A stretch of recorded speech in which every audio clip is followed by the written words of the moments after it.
Ah ouais. Exactement. Parce que on n'entend pas la régie. Alors du coup, on fait des retours pourris, Yogo. Mais c'est pas grave. C'est pas grave. Si tu devais donner une note à ce retour, entre 1 et 10. Entre 1 et 10. Je sais pas, tu dis c'est un retour dans le mouvement, tu vois. C'est un retour fluide. C'est pas le retour en mode. On est de retour et le mec il pète un câble en mode dans son canapé, crise cardiaque et tout. Tu vois, on a évité peut-être quelques petites maladresses. C'est une journée chez OGaming en fait. Voilà, le démarrage, boum, qu'est-ce qu'il y a? On est complètement à l'arrache. Yogo boit son café. Moi j'avais une bouteille d'eau il y a 2 secondes. Et alors Il y a quoi? Et alors, on se plaît bien. Est-ce que vous mettez bien vous aussi là? N'hésitez pas à balancer des petits tweets de setup comme d'habitude parce que là on est samedi. Il y a déjà beaucoup de monde. Trêve des jours de compétition le jeudi et le vendredi où quasiment tout le monde bosse. Voilà. Là c'est week-end. Là, vous êtes détente devant du bon StarCraft. Là, vous êtes en nombre. Il y a de la game, il y a du français, Cocorico. Et puis surtout, il y a de la game de qualité. Premier BO5 qui a vu la victoire de Parting 3-2. Mais quel game, quel BO5. Legacy of the Void, ça fait le taf. Yes, les maps qui sont sexy. On a eu de la macro game, du cheese, du dégueulasse. Enfin, t'as absolument tout. Et surtout, même si on n'a pas beaucoup d'expérience, tu te rends bien compte qu'à tout moment, les parties elles peuvent bazarder. Quoi. La game sur Orbital, quoi. Ouais. Où t'es là, t'es en mode. Aucune idée de qui va gagner. Ouais. À un moment, tu dis, il est bien. Plam, t'as dit Marine qui pète, tu fais. Ouais, non. En fait, ça va bien jusqu'à ce qu'il y ait une des nouvelles unités qui mette un petit peu son pouvoir en place. Tu vois, genre, hop, un petit peu de bile, bile acide qui tombe sur un pack de Sentry ou jusqu'à ce qu'un disruptor détruise 15 SCV, 15 marines ou 15 SCV ou des ghosts aussi. Ça est arrivé dans la game numéro 3 entre TY et Parting. Les nouvelles unités, elles remplissent un peu ce rôle-là de il peut se passer des trucs, il peut y avoir des renversements de situation. Et c'est énorme, parce que c'est des renversements de situation qui sont toujours liés à la micro-gestion. T'as pas beaucoup de hasard. C'est pas du retournement de situation en mode t'envoies l'ultra vite d'armure et qui défonce tout. Non, enfin bon, après ça c'est contre. Ça arrive des fois. Ça arrive. Excuse-moi. Non, voilà, c'est à part l'ultralisque et encore contre Terran, contre Protoss, c'est pas aussi impactant. Toutes les nouvelles unités vraiment ont un impact. Moyennant micro-gestion, t'as quand même le petit. Faut quand même envoyer du lourd si tu veux pouvoir en retirer quelque chose. Et ça c'est bon. Alors moi j'étais pas là hier. Est-ce que vous pouvez me parler un petit peu de la hype Showtime? Qu'est-ce qui se passe avec Showtime? Pendant qu'on en parle, je propose qu'on regarde vite fait le bracket qui est sur mon écran. Donc si tu peux nous montrer ça, mon bon Nico, tandis que Linkoff rejoint la road to poutre, bien sûr. Voilà où nous en sommes. Parting a battu TY 3-2. On a toujours la Winners Finals qui arrivera. C'est le prochain match. Solar Firecake, Cocorico. En bas, on a un Showtime qui a 3-0 et laser, 3-0 Bly. What the fuck? Il est ouf. Micro, macro, vision de jeu, cheese, il y a absolument tout. Là, j'ai vu le moment qui a pris le micro. Est-ce que tu veux nous rappeler ce qui s'est passé hier? En fait, il s'est passé que il y a eu avant ce tournoi, il y avait un code barre Protoss qui roulait sur tout le monde en leader. Et tout le monde s'est dit mais c'est qui ce joueur? Et en fait ça commence à se dire c'est Lilbo, c'est sûrement Lilbo, c'est Lilbo. Et en fait ce code barre déjà c'est pas Lilbo, c'est Showtime. Donc à partir de là quand tu sais que c'est Showtime tu dis ah mais lui je me rappelle il m'avait roulé dessus 50 000 fois et tout. Et en fait tu remarques que Showtime on l'avait vu à l'opening ici sur OGaming qui faisait ses show match et qui faisait ses show match ici à OGaming, je sais pas si tu te rappelles, où il s'était fait rouler dessus, faut soyons honnêtes, par Elazer si je me trompe pas. Non c'était qui déjà le Zanster, par Zanster et par Marine Lord. Et maintenant, il a farmé. Il est devenu l'un des joueurs, les meilleurs joueurs européens. Et là, Showtime, il a fait 3-0 Bly. Il fait des 3-0 aux Zerg, mais genre impressionnant. On voit qu'il a pas mal farmé le jeu et qu'il commence à comprendre comment jouer contre Zerg. Et genre voir ça, c'est hallucinant. Que ça soit comme il a dit, micro, macro. Il a vraiment genre, il respecte pas l'adversaire quoi. Il a dit moi la game je la prends comme je veux et il a montré qu'il pouvait la prendre en cheesant et qu'il pouvait la prendre en macro et on va voir si aujourd'hui il sera aussi au show qu'hier parce qu'hier il était impressionnant. Bah là quand tu t'arrives et que tu sais que tu vas jouer un PVZ face à un mec qui vient de gagner ses 2 rounds précédents en gagnant 3-0 contre 2 joueurs pour lesquels on a vachement de hype en plus. Laser fait partie des mecs qui déjà sur la fin de Hot s'envoyaient un petit peu de lourd. Derrière il enchaîne sur Bly. le mec, son PVZ fait peur. Nertio, il doit claquer un peu des fesses là.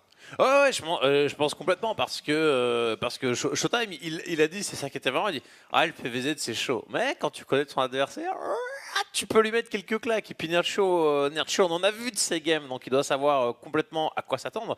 Et puis c'est aussi hallucinant parce que t'avais quasiment tous les protos. Genre Lilbo le premier, c'est le PVZ, c'est infaisable. Tu vas YOLO, tu fais un truc et puis tu croises les doigts pour que ça passe. Showtime, non, comme il l'a dit lui, il teste des trucs, mais c'est construit, et tu sens qu'il y a une logique, et niveau exécution, c'est parfait. Et tu vois toujours où il veut en venir, et c'est complexe et intéressant à la fois, et ça va loin, quoi. Et les airs qui se relèvent, putain, mais je meurs. Il part tout le temps sur des timings où il arrive à tuer ses adversaires et tout. Là où tu vois tous les autres qui font des trucs complètement lâches, une fois sur deux ça passe, un peu n'importe quoi. Lui, non. Il y a vraiment l'idée, une connaissance qui commence à être profonde de Legacy. C'est ça qui est intéressant, parce que par exemple, parlons de Lilbo. Lilbo, c'est un peu déjà la déception, parce qu'on est sur un joueur duquel on attendait vachement. Ça veut pas dire qu'il est mort, hein, loin de là, mais il fait une phase de poule où il démarre très très bien, ensuite il se fait un petit peu niquer, hein, disons-le clairement, il termine à 3-2, et c'est lui qui ne passe pas à la faveur du coup de... C'est qui a pris cette troisième place? Tiello. C'est Tiello. Tiello qui prend sa troisième place, en même temps ils se sont joués l'un l'autre, et c'est vrai que là, sur le match contre Tiello, on a senti un Lilbo qui manquait d'inspi. Tu vois, des all-in blink stalker et une espèce de set gate avec la gate au milieu de la map sur la dernière, c'était un peu dégueule. Là, tu me décris un Showtime qui, au contraire, a l'air de beaucoup plus comprendre et avoir une idée précise de ce qu'il est censé faire en PVZ. Ça se vérifie exactement là. Tu vois le Lilbo, TLO, tu l'as dit, c'était un peu en mode dégueule. Et tu vois TLO contre Showtime, il était là.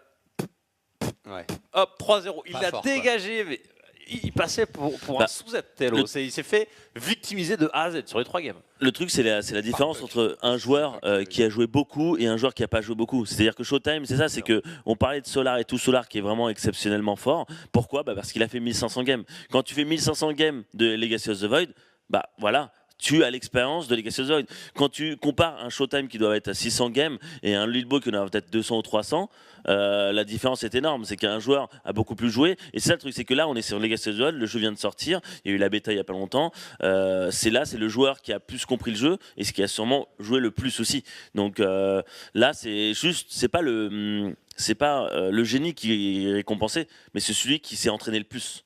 Parce que c'est au moment où on va attendre 1 ou 2 mois ou 3 mois où on va voir que maintenant ça sera après, tout le monde aura presque les mêmes nombres de games et tout, et c'est là où le jeu aurait déjà abouti à quelque chose. Là on est plus à est-ce qu'ils vont tenter un truc, et voilà, on a une différence entre un joueur comme tu l'as dit, Lilbo, qui était à la one again et qui est quand même très fort et qui a du génie dans l'âme, et Showtime qui lui a un peu de génie mais qui s'est vraiment entraîné et qui est plus fluidité niveau jeu, niveau style. Et donc j'aimerais bien voir, donc cette DreamHack est magnifique, mais j'aimerais bien voir ça dans 2-3 mois.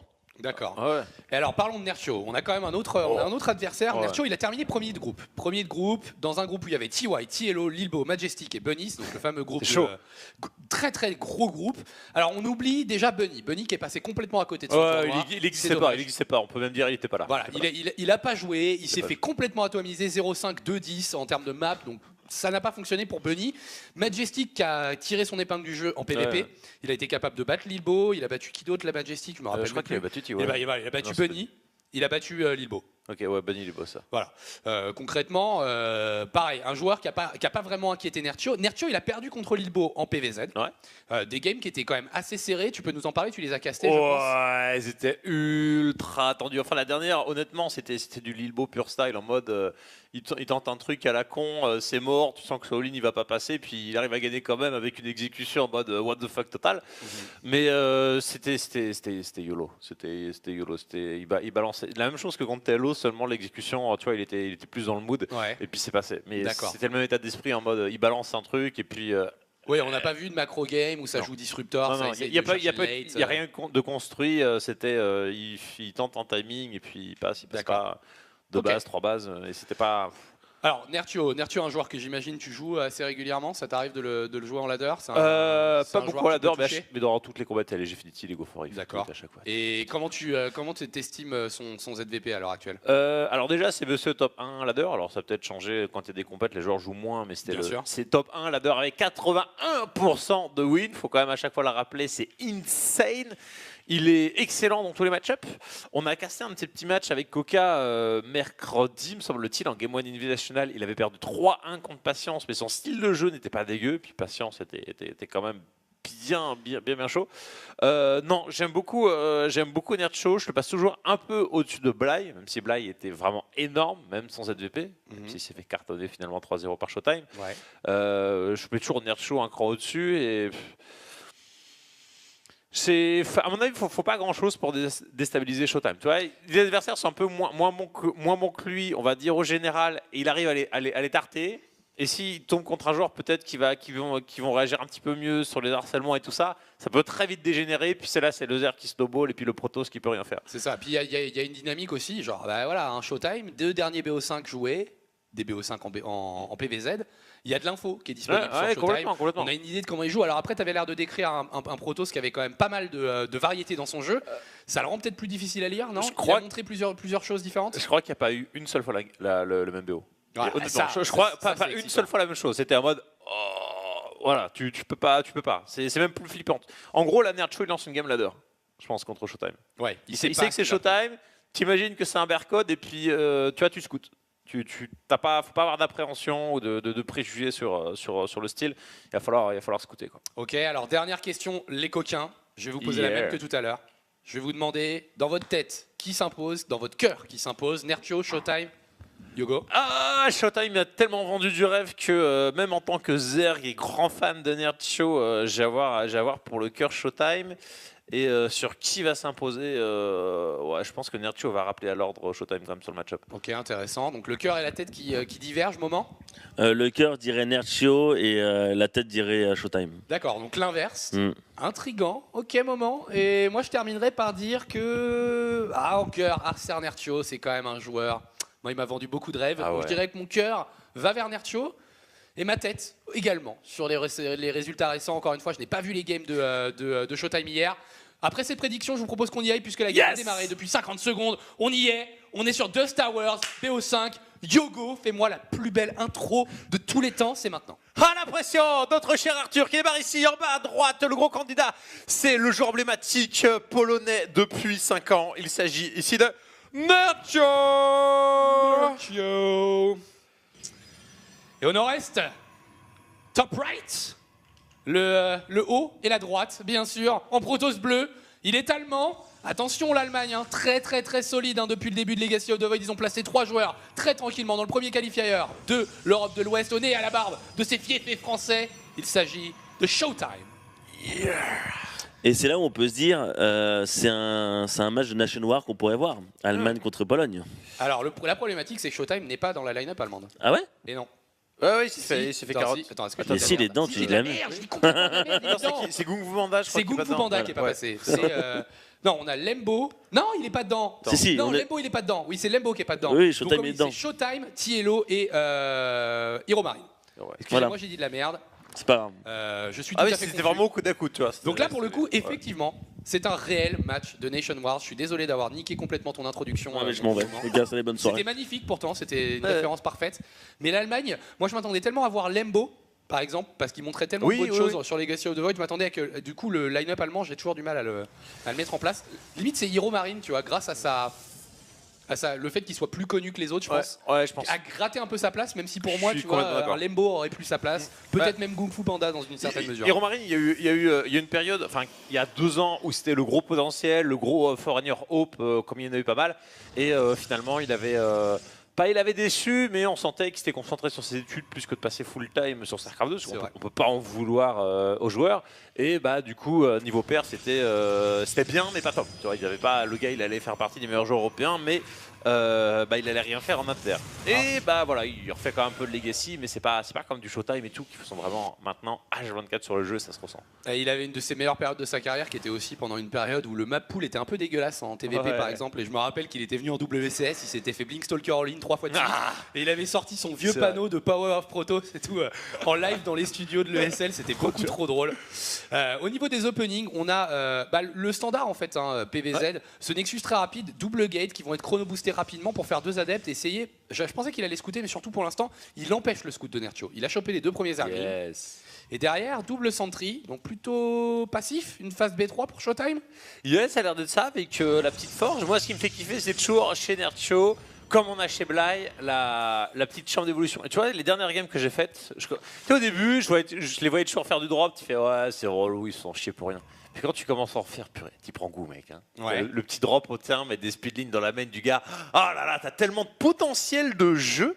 Et beaucoup transforment aussi l'utilité de cette chambre d'évolution. Un +1 d'attaque link, Stello fait quasiment que ça. Bly aussi assez régulièrement pour poser un jeu muta. Voilà. Mais en réponse, en général, les Protoss, ils font un gros timing sur 3 bases avec beaucoup trop de stalker et un prisme transfert. Et ils tapent dans le timing qui fait mal.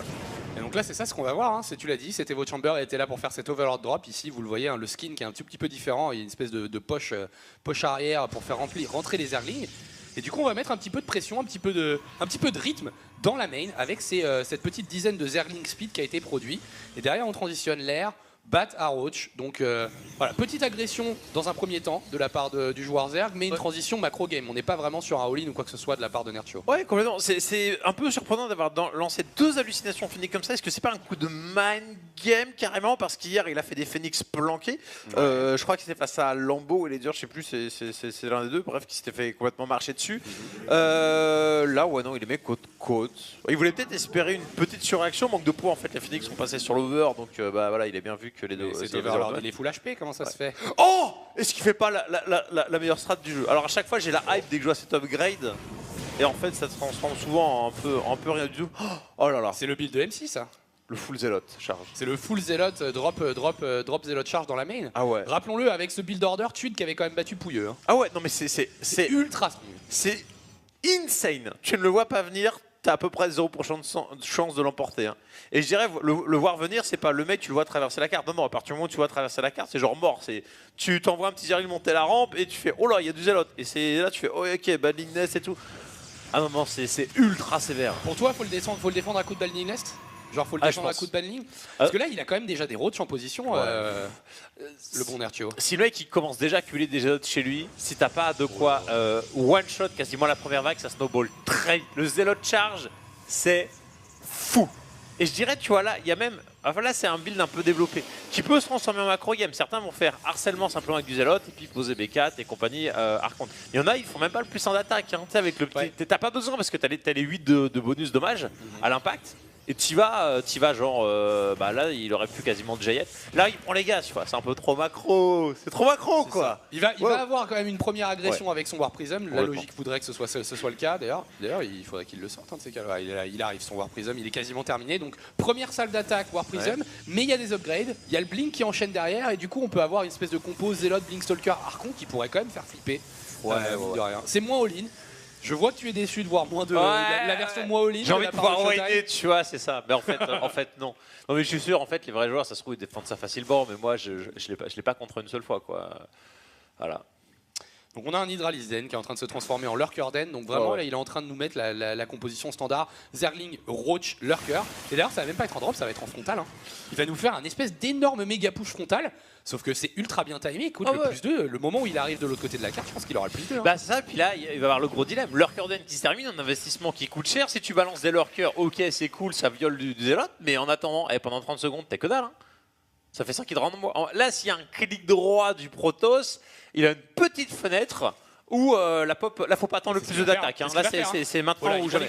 Il voit les cocons de Lurker, il recule. Le problème c'est qu'il y a une énorme conca pour Nerchio. Nerchio qui a beaucoup de pop. Est-ce qu'il a bien fait de reculer le bon Showtime? Je suis pas convaincu. Je pense qu'il arrive 100 fois trop tard là. Il a même pas pu finir son cycle de warp complet. Il a masse de thunes, il est en galère totale. Il est en train de se faire défoncer. Il se fait déchirer. Ah merde. Ah ouais, non mais. Non parce que moi je parlais du Zélote charge, le mec genre qui va tout de suite. Tu vois le gars il a fait ses 70 drones, il commence à produire les roaches et là t'as 20 Zélote charge qui arrivent. Et même les pylônes sont en retard là. Hein. Les pylônes sont en retard, les 4 pylônes qui sont devant qui vont pas réussir à se mettre en position, les premiers Lurkers qui sont en train de se bureau.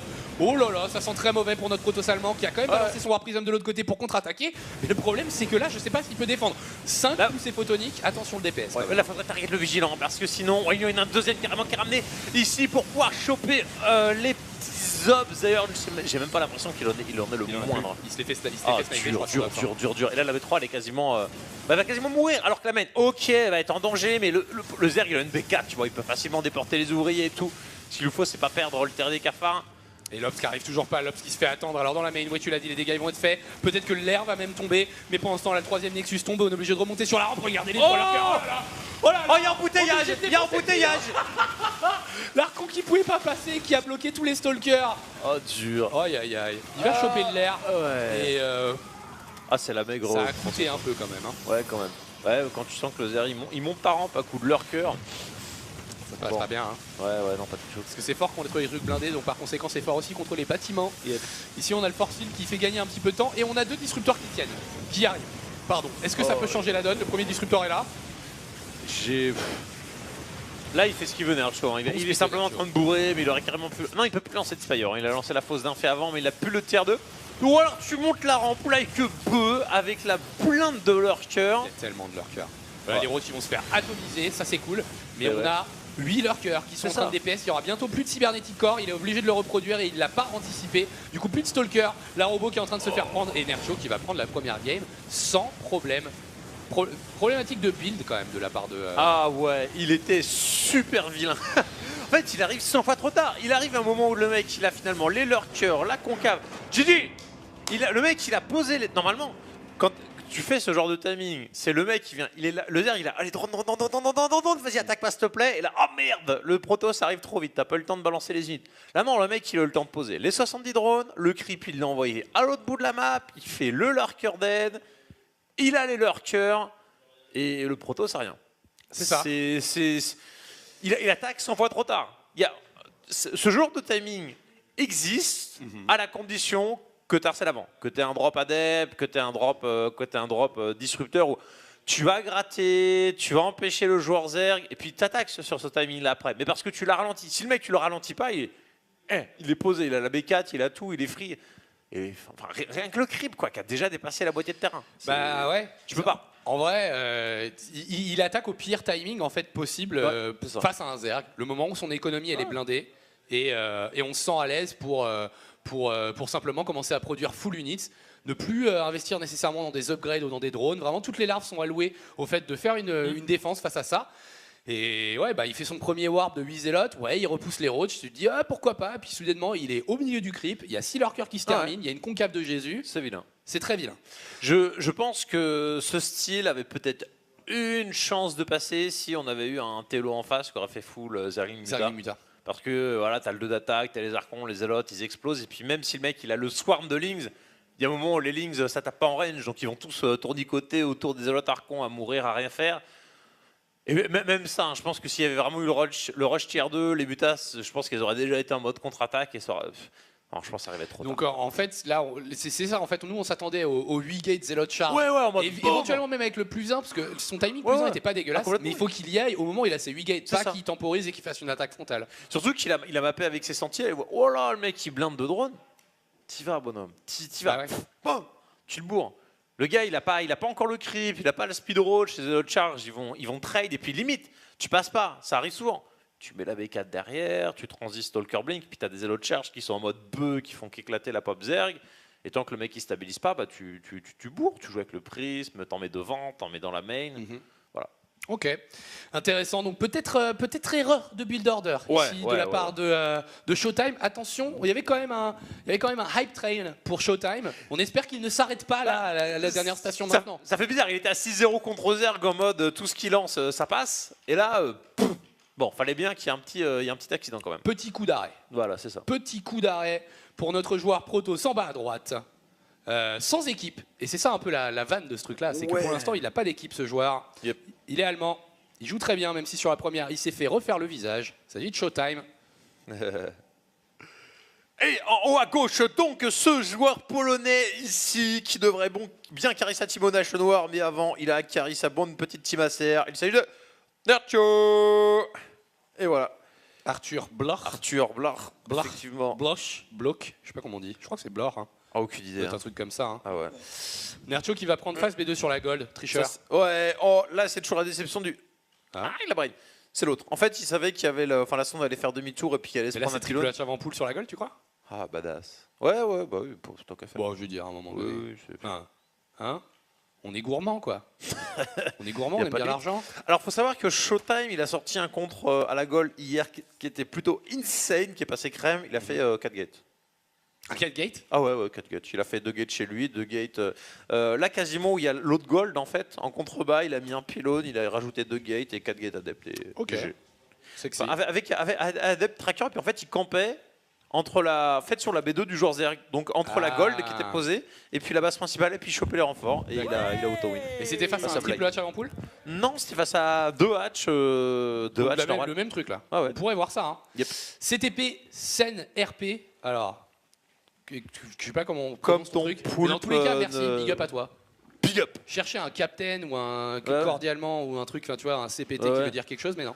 Non, d'ailleurs c'était CTP, c'est pour ça que c'était pas capitaine. Bref, le drone qui dit, écoute, moi je minéral trick et ensuite je te bourre le cul. Y'a quoi maintenant?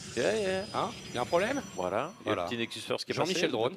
Un coup de plus. Oh là là. Alors, on se sait pas. Allô. Voilà. Live du drone. Ça devrait s'en sortir. On va le garder, en tête. À nouveau, transition double gate et cybernetic core de la part de notre joueur Protoss. Oui. Jean-Michel. Ah, il va se faire ce round. Hein. Il s'en sort? Non. Ah, vilain. Vilaine perte de drone. Ça fait tâche quand même. Hein. Et seulement 2 hatch avec un speedlink très rapide et on cut le gaz derrière. Ouais. En général, t'as toujours le timing où le mec il va, enfin quand il Nexus First comme ça, il chrono boost les adeptes puis vient de pourrir. Bon alors en l'occurrence on a plutôt un zélote, mais c'est histoire de finir le wall.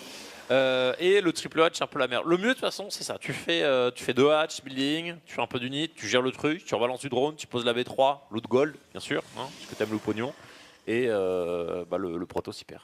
Oui, parce qu'il y a un peu cette dynamique-là. Sur HOTS, on aurait vu ces 12 zerglings, on aurait dit ok, on va mettre la pression. Yes. Sur Legacy of the Void, c'est j'ai peur de l'adepte. Voilà, c'est ça que ça veut dire. Complètement. Silver Dragon, Colo merci qui rejoint la haute poutre aussi. Bien sûr. Salutations. Oh la vache, il y a beaucoup trop de hype. 2343 subscribers actifs. Vous faites plaisir, les gars. Alors qu'on a la chambre d'évolution, donc comme d'habitude, Nacho il joue sur la contre-attaque et voilà, il pose l'autre goal pendant qu'il fait des drones, donc le Protoss il est là toujours dans le noir, même question, t'as pas de sentinelle, t'as pas de phénix halluciné, tu ne sais pas si le mec est en train de te bourrer ou de bourrer sa hatch de drone, tu sais pas. Et là, il y a le pylône, enfin il arrive un petit poil tard, alors il quand je autopoudre aussi, mais zou. Est-ce qu'il nous fait l'ascenseur? Est-ce qu'il fait monter les 10 zerglings? Non, il n'en fera monter que 8. Mais 8 zerglings qui vont commencer à mettre la pression, du coup les adeptes ne peuvent pas être utilisés offensivement. Et là on dit bah ok, je vais dans la B2, il y a quoi maintenant? On essaie peut-être de choper une prop, pour l'instant ça n'a pas fait beaucoup de dégâts, ça fait surtout peur. Mais ça ne fera pas de dégâts. Ouais. Mais ce qui est bien, ce qui est bullshit, c'est que t'as un scout en fait. T'as quasiment. T'as aussi un scout gratuit. Il est pas gratuit, mais c'est vrai. Quand t'as la gold et que tu sais que derrière tu peux balancer 10 drones le temps que t'occupes les adeptes, t'es bien. Waouh! Allez, ça y est, ça c'est la strat. Il avait fait Phoenix contre. Je confonds toujours les deux, Lambeau et les Nether. Il l'avait défoncé, mais c'était sur Orbital, car toute la possibilité de prendre B3 sans souci, et où le mec n'a pas gold en face. Là, le mec a double gold et tu peux pas B3. Donc. Qu'est-ce qu'on voit du coup de la part de Showtime? Tu vois quand même Phoenix, il va pas jouer Void Ray, là. Tu vas pas faire double oracle non plus quoi. Parce que Void Ray sort pas avant 50 ans. Tu gardes 6 oracles et tu snipes des sports. Mais bon, le gars il a la possibilité de revenir avec des airlings, donc il a forcément de cramer. Bah il le fait hein. D'ailleurs, c'est pas fait instantanément du coup, c'est vu. Double poussée photonique, il produit pas ses unités encore, l'Overlord va être pris dans la B2. Et voilà, les adeptes qui veillent au grain. Mais au moins, c'est bien. Au niveau de l'évolution de la méta, les pylônes dans la main comme ça paraît con, ça paraît indispensable, logique. Mais jusqu'à hier, il n'y en avait pas. Hein. Les joueurs, à chaque fois, ils se faisaient badater. Ah, il y a les airlings, c'est panique. Là, on commence à voir les Protoss qui, de suite, vont mettre moins de pylônes, tu vois, en contrebas sur la B2 et tout, dans le wall, mais vont commencer à les mettre sur les bordures de la main. C'est ça. On ajuste.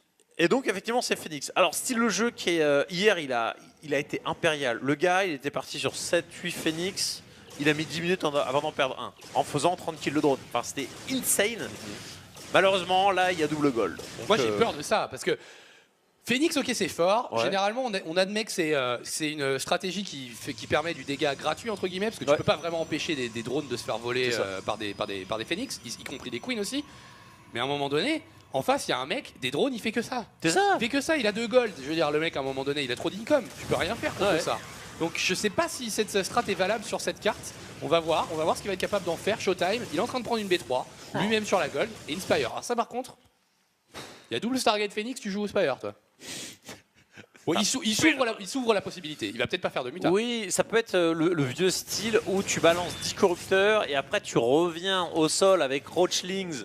Et si le mec, tu vois, t'attaques devant sa B3, éclate les 10 corrupteurs, ils vont dans la main et ils pissent sur le main, il peut se passer quelque chose. Il y a aussi Mais cette possibilité-là. pour faire ça, il faudrait déjà être à 70 drones, avoir une base d'avance et commencer à produire masse unit. Là, tu vois la banque de Nercho, tu dis il peut pas faire 10 corrupteurs et avoir une force impactante au sol à base de Link the Roach. Il est trop ric-rac.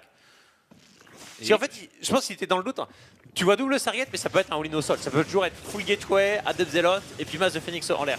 Du coup, il s'est limité à 50 drones. Il a beau avoir 2 gold. Bientôt, Showtime il va en avoir une. Et là, il y a des dommages qui sont faits et qui ne sont pas compensés pour autant. Donc finalement, Showtime, il est bien. Il est pas trop mal dans cette game. Hein. Et il nous fait un immortel parce qu'il a vu beaucoup de roach et les fameux corrupteurs dont tu parlais. Donc on jouera pas muta, on jouera corrupteur. À rappeler quand même qu'on a toujours cette opportunité de pisser sur les bâtiments. Et oui, hein, parce que ça ressemble vaguement quand même à un corrupteur qui lâche un pipi sur un Nexus. Et autant Terran, tu peux toujours réparer le bâtiment pendant un petit moment. Proto, tu peux pas vraiment. Hein. Non, ça se passe pas. Tu peux pas, ça se passe. Nexus, quoi. En général, pas bien. Alors là, avoir le choix de Showtime, est-ce qu'il va blinder au sol en disant ton investissement corrupteur, tu vas avoir du mal à le rentabiliser, ou alors on tente le pari du snowball sur l'aérien et t'enchaînes sur quelques void rays. Pourquoi pas? Pourquoi pas? Parce qu'on a ces 7 corrupteurs qui pour l'instant ne font pas trop la différence. Là, il y a une petite donation de Zerglin qui a été faite de l'autre côté qui aura permis au moins de scouter le premier Disruptor. On n'est pas sur full Phoenix non plus, on investit du gaz dans autre chose. Une Queen de plus qui va tomber. Et là, ce qui m'aurait fait kiffer, c'est le plus attaque pour les Phoenix. Même si tu sais qu'il y a des corrupteurs maintenant, ça t'emmerde, ça fait trop la différence. T'es bien dans le move, tu continues à faire des upgrades d'attaque, ce qui fait que malgré qu'il y ait des corrupteurs, dès que tu vas passer, tu vas faire beaucoup plus de dommages. Tu récupères le touch-out sur les drones, ça se rentabilise. Quand tu as autant d'unités que ça coûte pas grand chose de faire une upgrade, je trouve. Surtout que pour la transition, éventuellement, si après le mec il a beaucoup au sol, tu refais des void rays, ça sera des void rays plus 1. Et ça force aussi le joueur Zerg à répondre par des upgrades lui aussi. Et là on a les corrupteurs qui se sont baladés un petit peu au niveau de la B2. Je pensais qu'ils allaient essayer sniper le Nexus. Parce que le principe du truc en fait c'est soit tu tues les corrupteurs suffisamment vite pour qu'ils tuent pas le bâtiment, sinon il est dead. Parce que une fois, c'est au bout de combien de temps? On va vérifier. En fait ça snowball au bout de 3 secondes.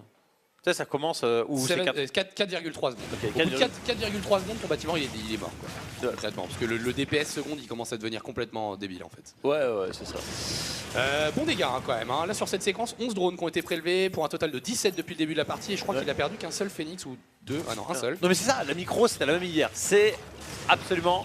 Enfin, c'est parfait. Tu peux pas vraiment faire mieux quoi. C'est le gars ne perd quasiment rien. Et tu vois le bilan au niveau ouvrier. Il y a un gars qui arrive même pas à récupérer les 60 en face, Showtime 63, posé, il met la B4, pépère. Et il va reconstruire un jeu au sol qui va être insane.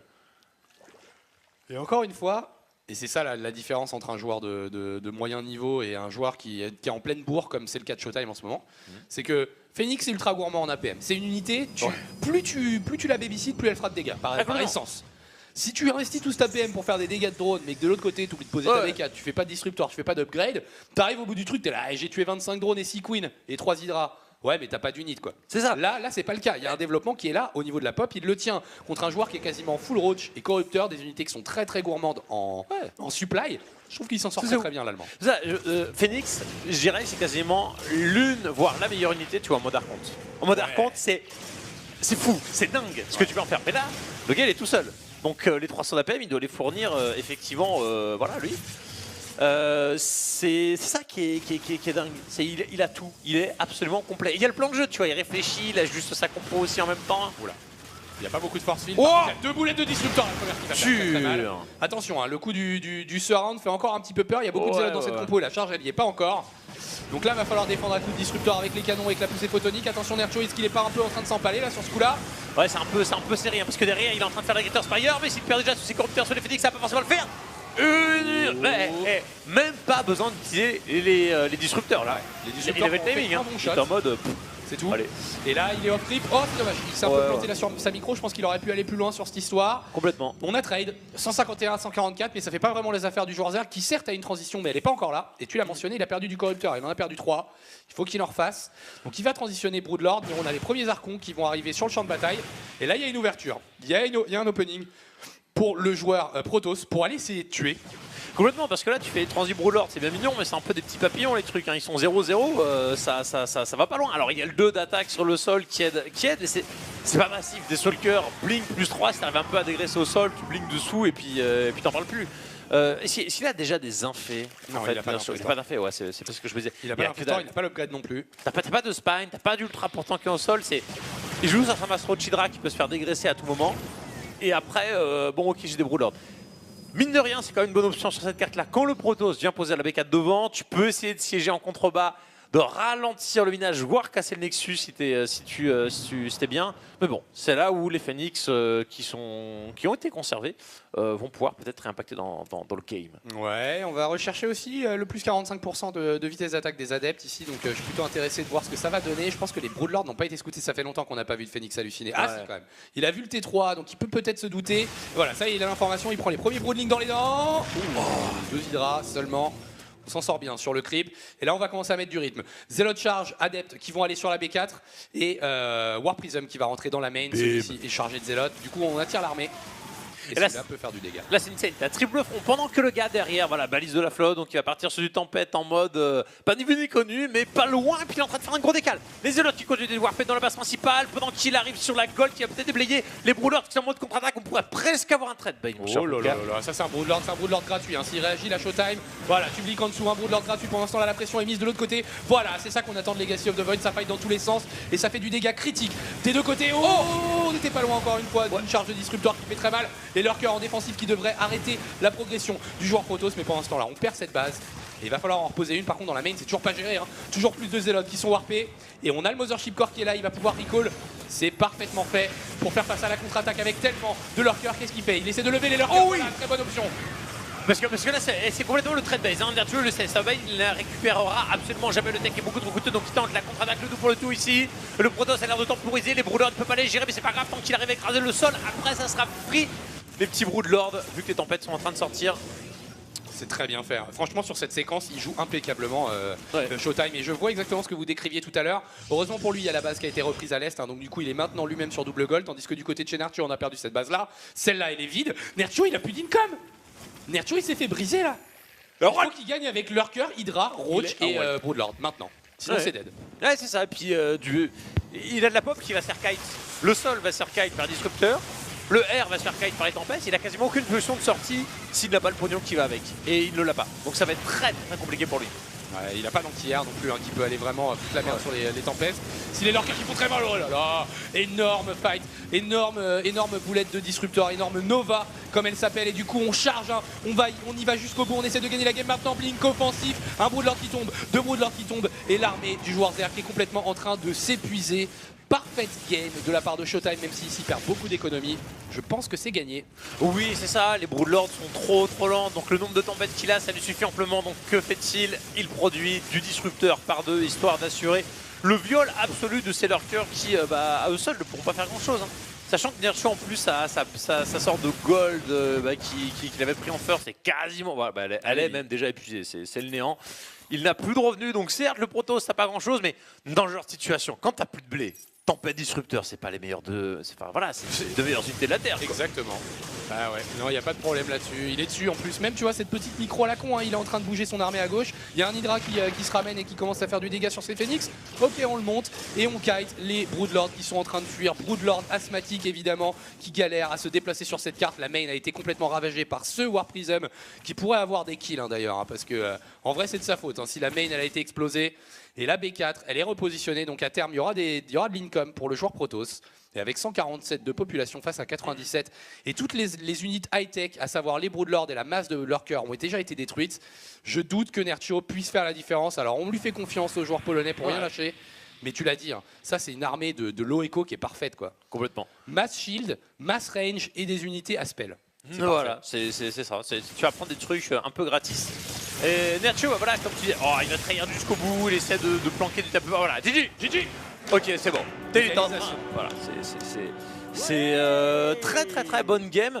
Alors que Titi Wayne qui rejoint la route to poudre encore à nouveau. Titi Wayne, Susu. Pour la petite info, là, on l'a pas mentionné, mais quand même dans cette game, 24 000 de ressources perdues face à 16 000 en faveur de Showtime. Hein. Donc On voit à quel point il a été efficace avec toutes les unités qu'il avait entre ses mains, Showtime. Il est insane sur les Phoenix. Et c'est dingue parce que tu vois, je t'ai dit, ouais, normalement, c'est bon, le Zerg il pose gold et puis après le Zerg il perd. Alors qu'on a un petit bull, Captain, oh là, un petit. CTP, CNRP et donc un don pour accompagner les subs. Vous pourriez faire des. Bisous. Des crêpes.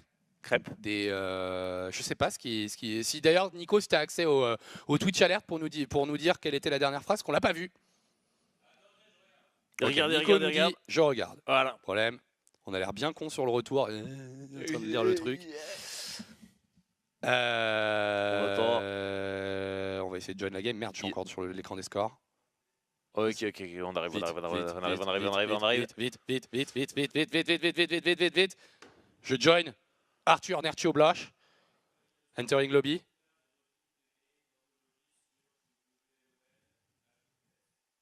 On pourrait faire des rediffs de VOD sur WOL HOTS.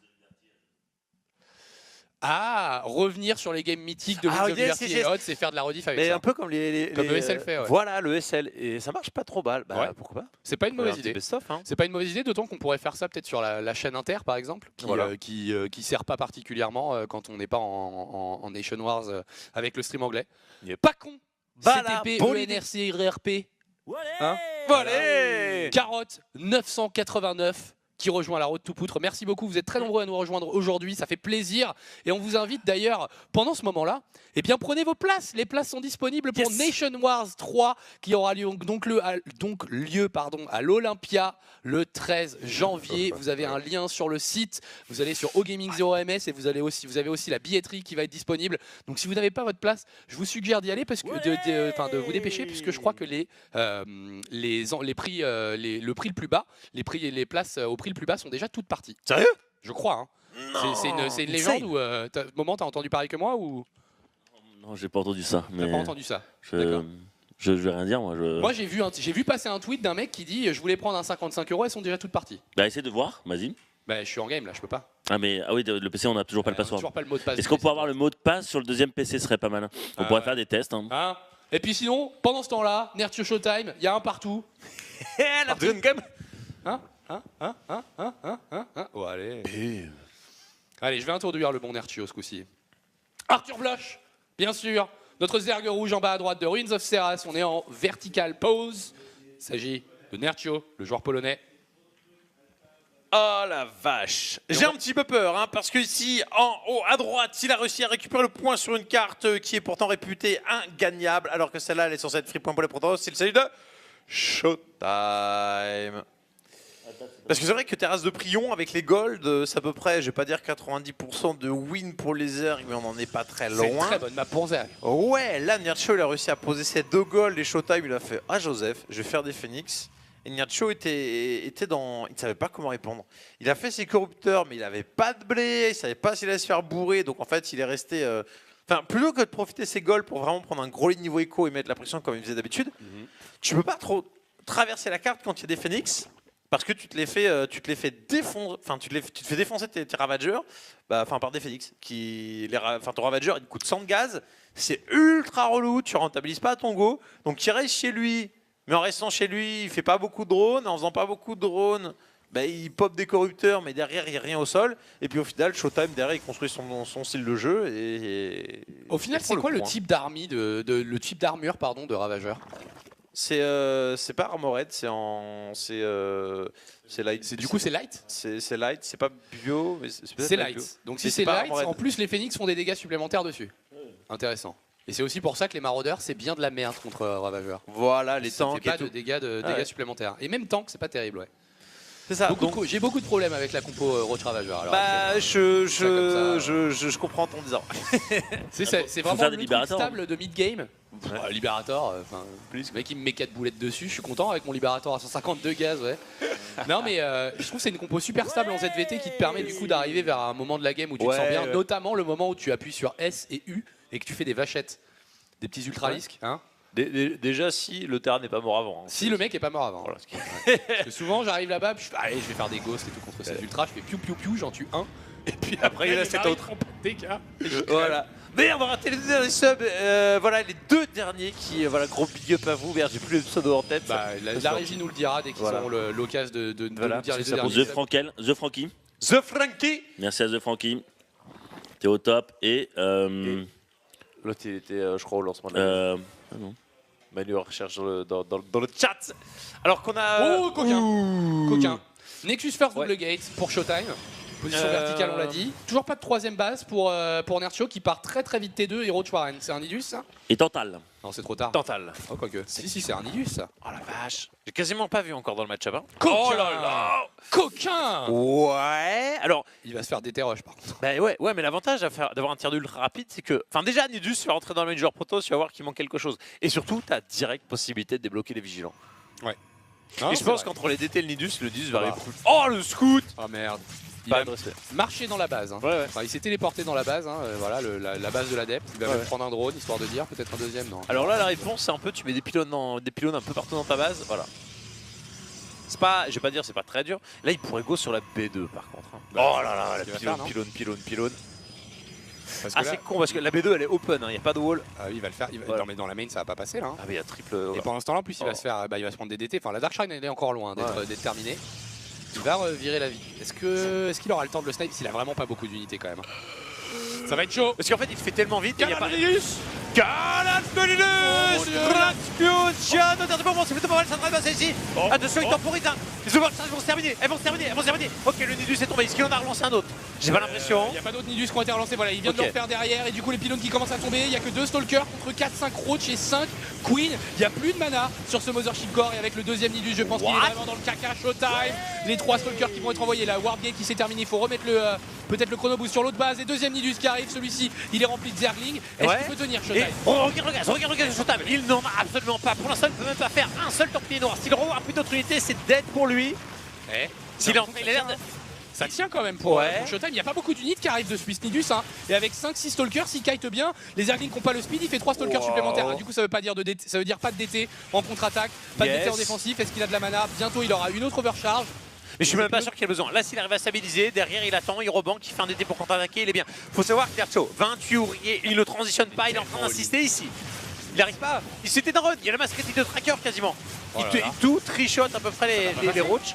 Ça va juste pas passer du tout Ouais. avec une poussée photonique. Est-ce qu'il a la reine sur le Nidus? Il l'a pas visiblement. Du coup, le Nidus n'est pas défoncé. Ce coup-ci, il essaie de donner la vision, mais c'est pas ça le problème. Ah non, c'est son rally point de Nexus qui s'est chié dessus. Un DT. Un Yes. DT qui warpé ici. Yeah. DT à 16 secondes. Le DT de la hype. Est-ce qu'il peut le faire? Le DT, ça continue de fighter. Ouais, ça enchaîne. Et là, c'est un peu. Il est en train de narguer. Hein. Tu vois, le sommet a quasiment plus de points de vie. Les queens sont là, mais à chaque fois, il la tire bien loin. Le Zer qui perd du temps. Et ça va être le dégoût. Est-ce que c'est pas le moment de prendre les drones? Hein? Allez, on va dans le Nidus, barre-toi. Ouais, bah c'est sûr, hein, parce que là, il est en train de prendre très très lourd. Nerchio, Oh, il réagit le DT qui fait mal. Alors ici, le DT quand même qui chasse un roach au lieu de choper des drones supplémentaires. Voilà, il a retarget fire ici. Oh, il a fait un DT, il va être vigilant. Il est pris, voilà. C'est Nidus. Oh, Nidus dur. dur. Nidus de la gratuité avec la perte de Snidus. Est-ce que réellement Nerchio peut faire quelque chose? Dans la main, il fait un overseer. Il est coincé, il fait l'overseer. Du coup, il a pas de gaz. Il refait pas de Nidus. Les unités sont coincées, il ne renforcera pas ici son front. Et c'est le désarroi, la détresse de notre Arthur sur cette session. Super défense. Hein. Ouais. Quand même, super défense, il faut l'avouer, de la part de notre joueur Protoss ici. Oh là là, le DT vient jusqu'à cramer la queen, même s'il vient à décéder maintenant. Il n'y a plus que 16 ouvriers. On rentre dans le Nidus, mais pour ne pas pouvoir en sortir, c'est un petit peu con. Joli micro encore une fois. Et Ouais. voilà, avec 40 propres contre 16. GG. Avantage à Showtime. Et Showtime, il dit, bah écoute, ton Nidus, tu le gardes pour toi, gros. Hein. J'ai pas critiqué Nerchio d'avoir voulu tenter une strat aussi débile. Au vu de la position, tu sais que tu vas te faire bourrer avec Stalker Blink, t'as pas envie de mourir là-dessus, donc tu fais une crasse avant que les Stalker Blink arrivent. Ouais. Voilà. Mais comme je te dis souvent, le Zerg est censé gagner Terrasse de Préon et après il perd cette carte et tu vois, il y a une certaine équité. À partir du moment où il y en a un qui arrive à prendre le point sur l'autre, t'as un avantage parce que tu pars sur quasiment, enfin en théorie, 2 points pour toi.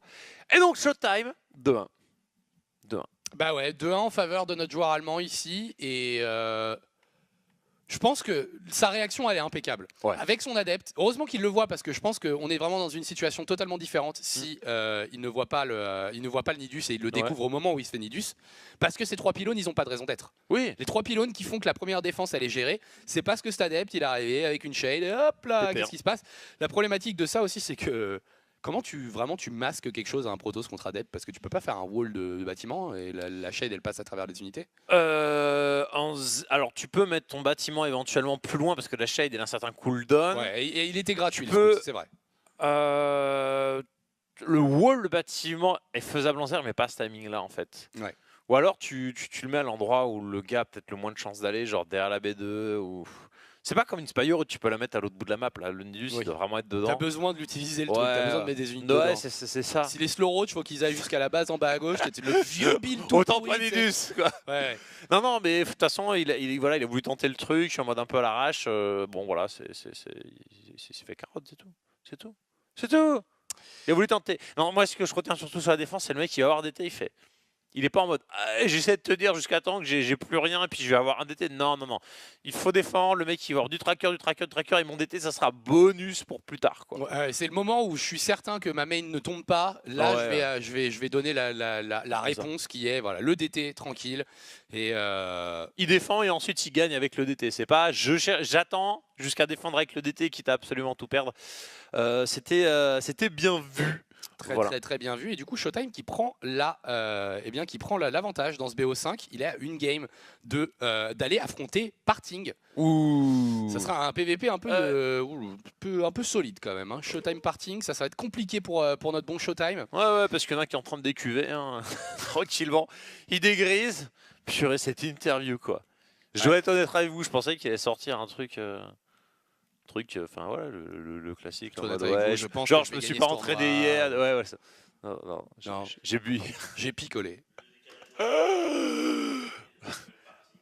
Mais surtout qu'en plus, c'est pas la picole, genre il est parti en boîte de nuit ou machin. Je pense qu'il a dû se picoler la tronche dans un bar d'hôtel parce qu'à Ion Shopping, il n'y a pas grand chose, hein, les gars, je vous le dis direct. C'est pas genre il y a une rue des bars à 5 minutes de la DreamHack, tu vois. Il y a un confrère qui a été faire un petit tour au petit supermarket du coin, puis il a ramené le stock.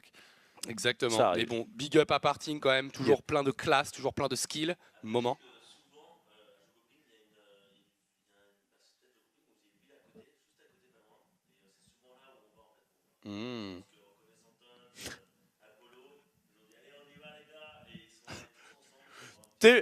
Plutôt que de babysitter les joueurs pour qu'ils fassent des bonnes perfs, allez les mecs, allez, non mais ils emmènent les Coréens pour avoir le Foreign Hope qui va le plus loin possible. Ah j'avoue. Les Coréens, tu leur bourres la gueule et puis après tu dis allez vas-y go Showtime et tout, tu vois.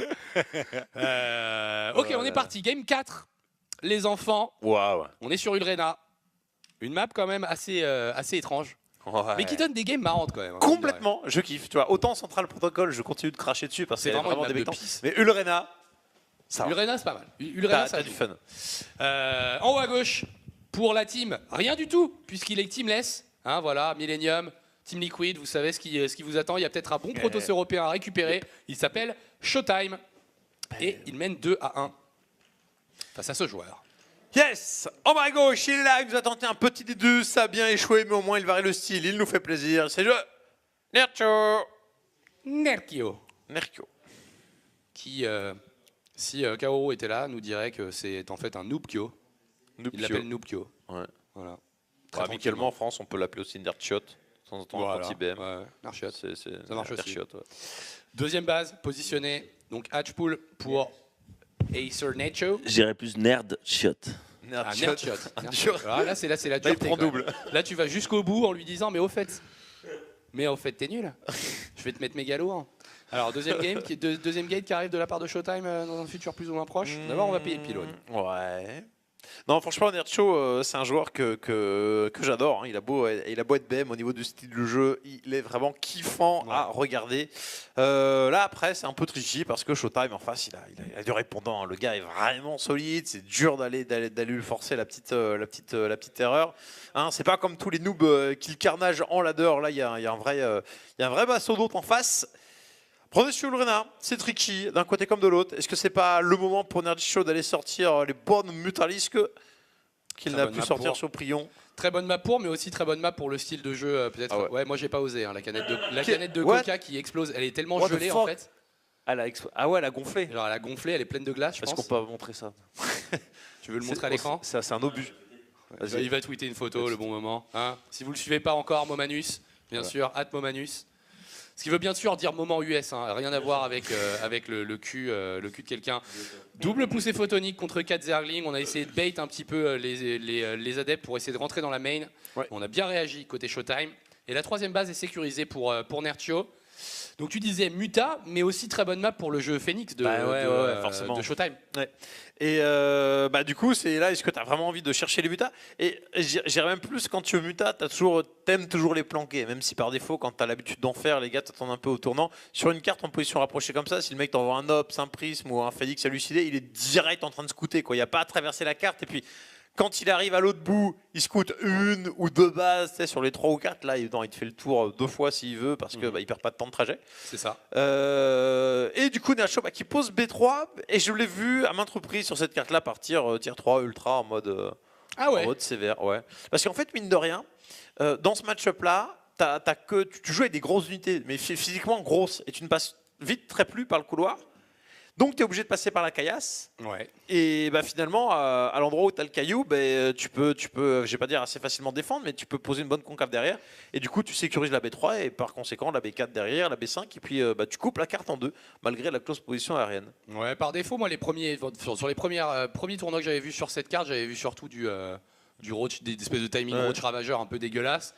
Mais c'est vrai qu'on peut estimer du coup qu'un mec comme Nertio, peut-être en voulant jouer la macro game, ira s'orienter plutôt vers ce jeu-là, parce que c'est vrai qu'une fois que le caillou est ouvert, on est sur quelque chose avec beaucoup d'espace et donc des concaves potentielles qui peuvent faire les affaires du joueur Zerg.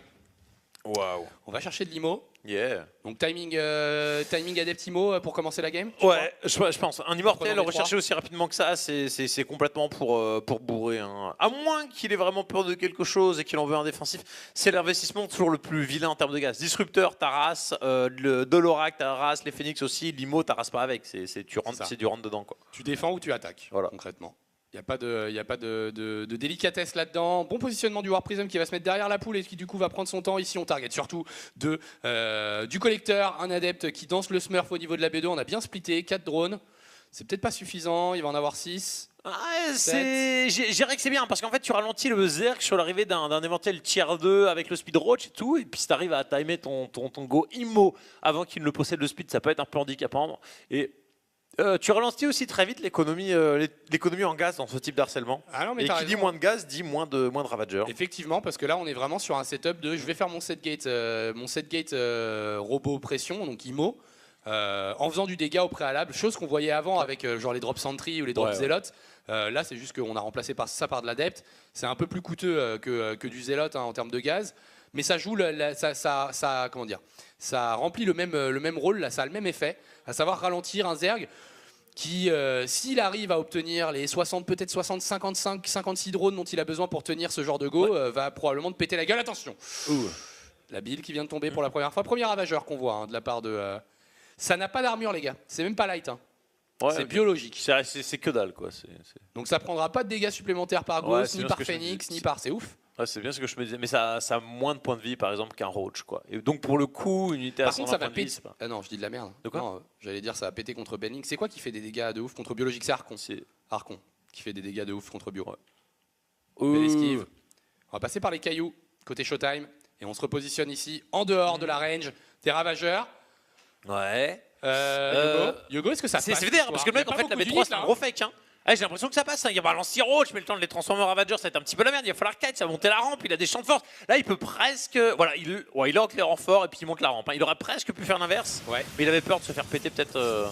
Je crois qu'il a envie de terminer la game maintenant en fait, parce que la B3 elle a pas été posée pendant ce temps-là. C'est un gros fake de positionnement de B3 encore une fois. J'irai plus loin, il a pas envie de finir la game, il a envie de finir la série là. Oui. Et il y a Martin qui l'attend derrière. On le rappelle, c'est la balle de match et les bons force speed encore une fois qui vont repousser exactement les ravageurs, les 3 ravageurs de l'Est qui vont être complètement dodgés par la bonne micro, du bon Showtime qui va remettre son War Prism en position j'imagine, qui va commencer à faire péter la Blink immortelle, le Blink Zélote, le Blink Adept, le Blink Sentry. C'est ça que te permet bien sûr ce bon War Prism. Attention, ça va pleuvoir ici. Il esquive bien, même s'il y a quelques adeptes qu'on mangé, et ça sent très très bon pour Showtime. Voilà, il y a beaucoup trop, il a monté sur la B2, à tout moment il peut cliquer dessus pour la faire disparaître. Voilà, c'est avec le dernier coup d'immortel, c'est pris, le prisme est vivant, il peut désormais prendre son temps. C'est qu'il a pris le large pour éviter les petites boulettes, voilà. Éviter de rentrer dans les couloirs et de se faire pilonner, il rentre, il ressort, il bait, il cumule, le Zer n'arrive pas, ses renforts sont coupés, c'est la catastrophe.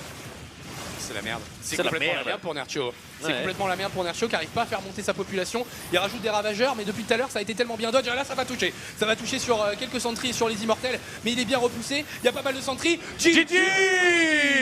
Showtime se qualifie et ira défier partie en PVP. C'est magnifique. C'est la fin pour Nerchio. Bah oui, c'est la fin pour Nerchio et ça veut dire que dans le top 4, on a 2 ergs de Protoss. Ouais. C'est ça. Et c'est beau. Bon, on se croirait sur Hots en fait. Oh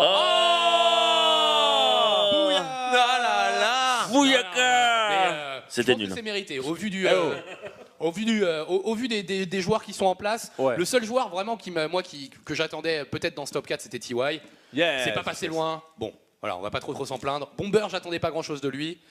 Le reste de la représentation terrain de ce tournoi n'était pas excitante à ce point-là, donc bon, allez, je t'autorise. J'avoue, il n'y a pas eu le Taeja des grandes DreamHack ou Bion hein, que beaucoup C'est ça. attendaient. Hein. Bah, Bion, il a pas été invité. Non, Dommage voilà. pour lui d'ailleurs, mais. Tant pis. On va voir l'interview. Eh oui. Le tableau, l'interview. Absolutely amazing Showtime. That's your third Zerg in a row that you defeated at this tournament so far to secure your second top 4 finishing of this year. What are your initial thoughts? Amazing. I don't know what to say. I'm just really, really happy that I won. Yeah, because I always lose to Nerchio. Like, if you look it up on Illegal Luck, I have like the most horrible record against him. Now I finally won in such an important tournament, so yeah, I'm super happy. Okay, well, let's go into detail about those games then. Game 1, it looked like you had an idea of what you wanted to accomplish. You know, that was your map choice. And clearly, it just did not work out at all. So what was your vision of what would happen in that game, ideally? The thing about Nerchio is that in practice, he never makes Lurker, and he usually goes for a quick hive into Ultralisk. So if you go for a Salad Archon time against him, it's really, really strong, and usually it wins against him. But in this game, like, I guess he expected it, so he went for Lurkers and he just shut it down immediately. Like, yeah.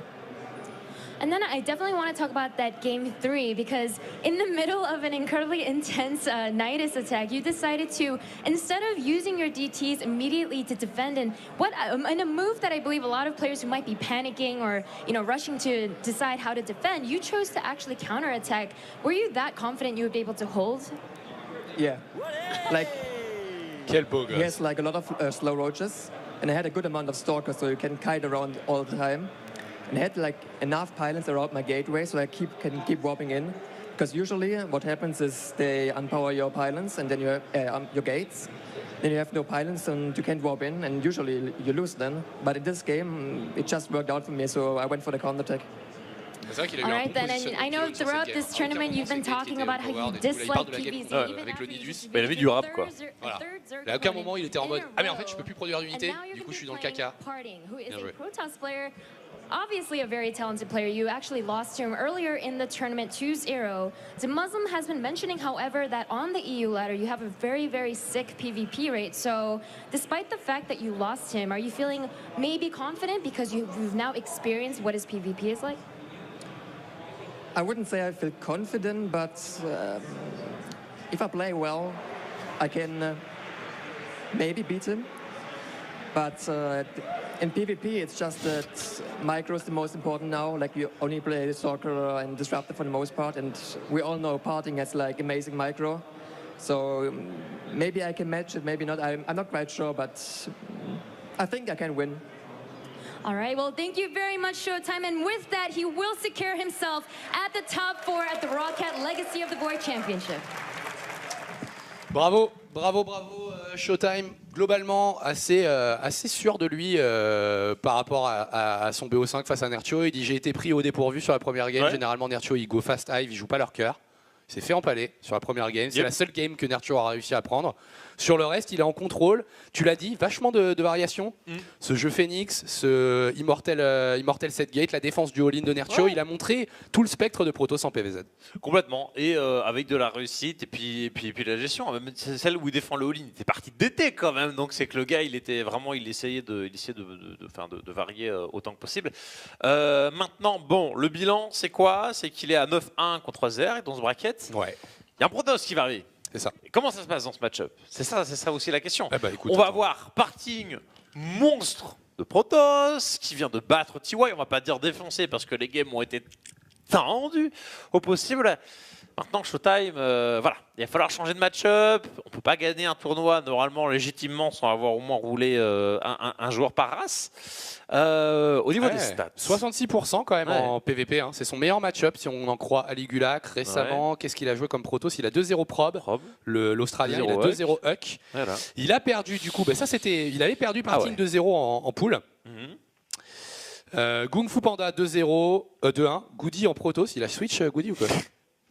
Ah merde. Bon, on n'en parlera pas. Hein. Mais ouais, un match-up dans lequel il peut se sentir à l'aise. Ensuite, c'est parting, qui flaire la thune, qui flaire la gloire, qui flaire la bourrate qu'il va prendre ce soir si jamais il gagne. Parce que qu'après la c'est ça qu'il doit visualiser. Il rampait par terre, hein, le bon parting. Donc, si tu vois, si on lui propose ce genre de truc, sur le dos, quoi. Oh merde. Donc ouais, gros match en arrivance, mais attends, avant toute chose, qu'est-ce qu'on fait ensuite? Baguette.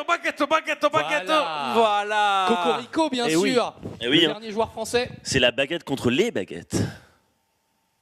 La baguette contre les baguettes. Contre Solar.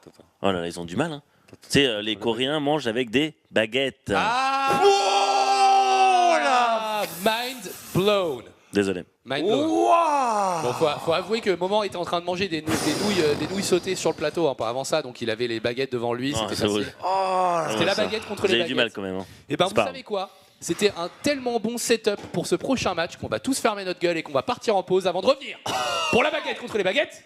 Solar contre Firecake, winner finals de cette DreamHack Winter 2015, sponsorisé par Rocat. Ne bougez pas, vous êtes bien sur Gaming TV, la TV qui bouge.